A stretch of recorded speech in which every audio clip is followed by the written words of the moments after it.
Rich did bring up the GM talk. Now, obviously, John Elway stepping down was a giant surprise for everybody in Broncos country. I don't think anybody expected it.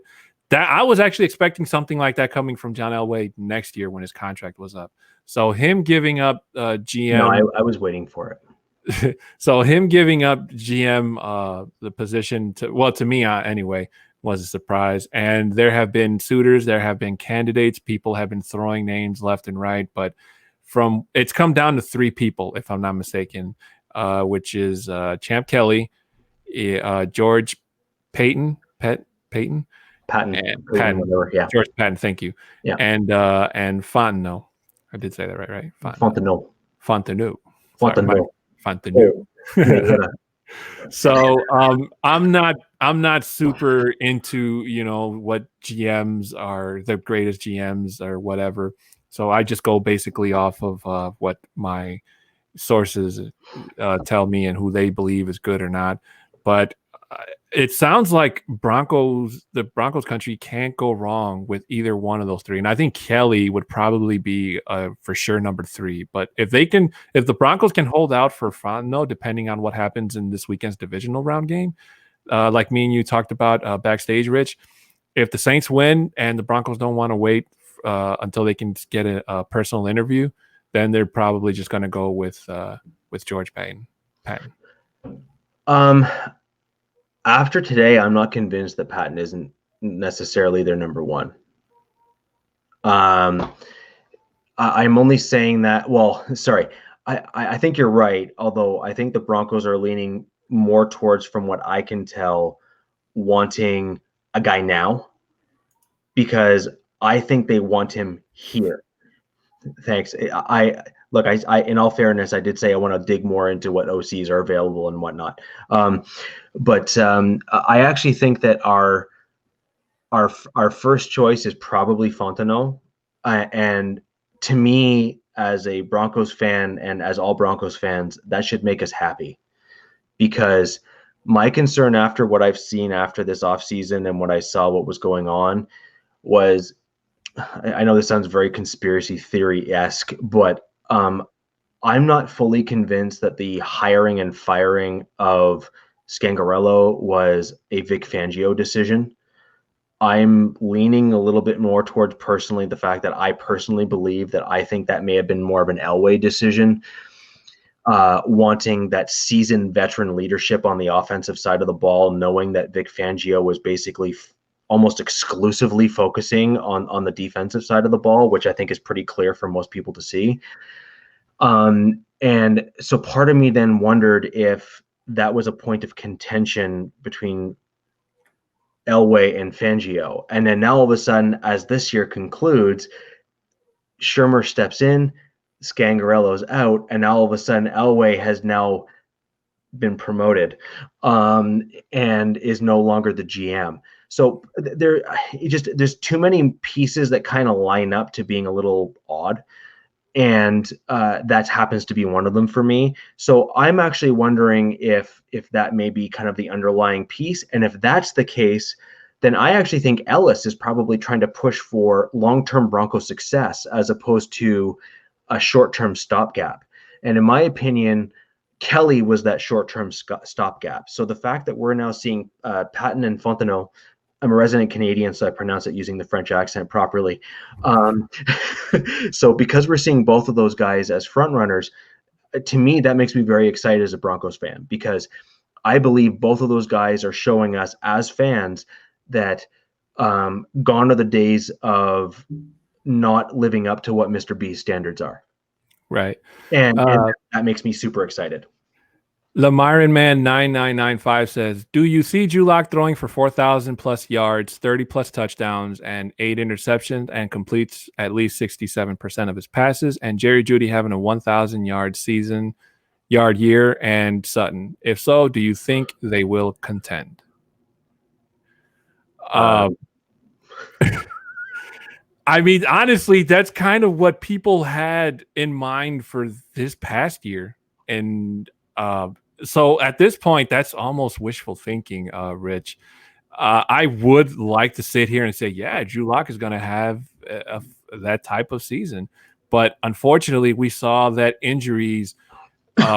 If we can just keep down the injury bug away from Denver, let the injury bug go bite somebody else. Leave us alone for a season or two, you know.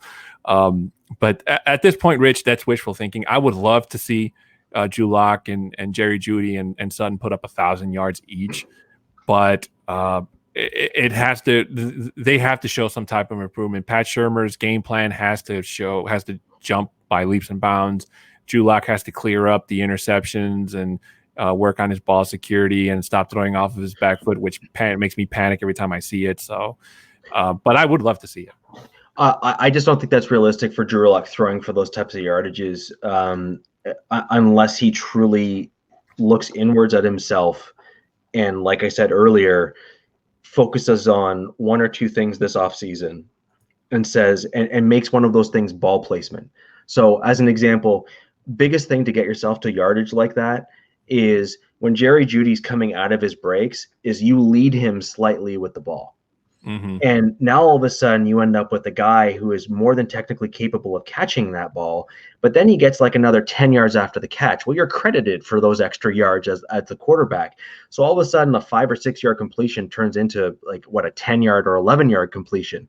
Well, that's a big deal. That adds up over the course of the year and over the course of the season.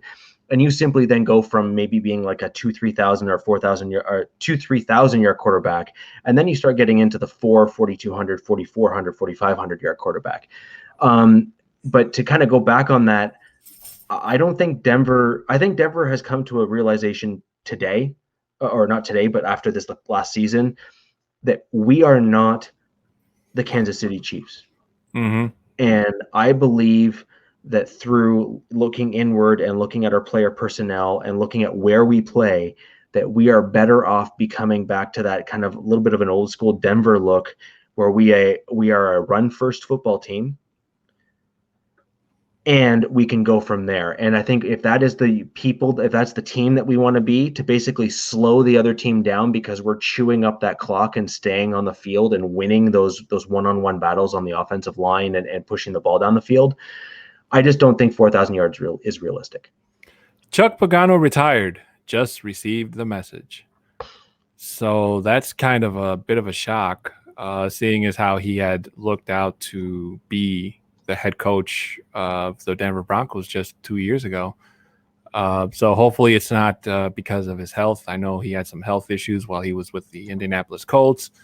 I have Bears fans who, I'll be blunt, were not happy with the way he was running that defense that Vic Fangio left behind. But that sucks to hear. Yeah.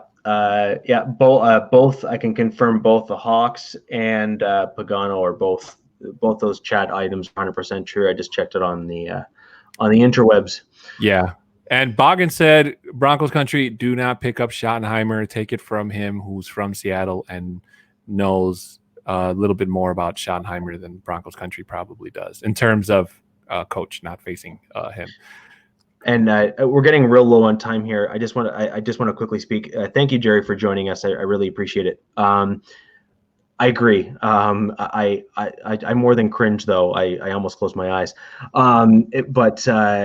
With regards to him stepping up on target, it is still super frustrating for me that literally a ball placement, maybe no more than this much or even an extra foot or two for Locke, can mean so much more success for him. And if I have any hopes for him in this offseason, assuming the GM opts to keep him, and even if they bring in a veteran, Locke literally is in control of his own destiny, even if we bring in a veteran.